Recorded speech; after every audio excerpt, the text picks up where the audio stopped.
Koiki Media, bringing the world closer to your doorsteps.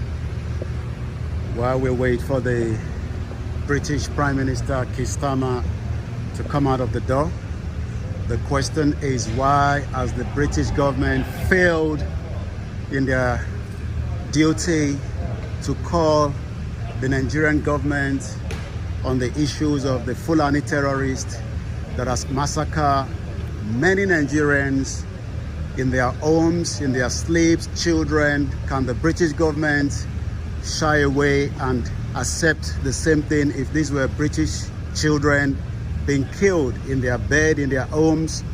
Farmers can no longer go to their farm, and these are the reasons why we are asking the question on the 9th of July 2025 as the Yoruba Nation campaign continue under the leadership of Professor Adebanji Akintoye.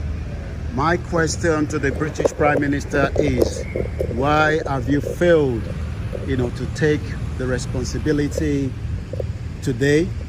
Why have you shy away? Prime Minister, why have you not done anything with the killings happening in Nigeria?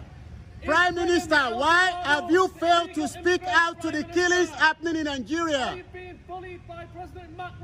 There are many killings in Nigeria, and the UK government has failed in their responsibility after creating Nigeria in 1914, fraudulent amalgamation. You failed. Many children have been massacred in their beds. If these were British citizen children, would you have said nothing?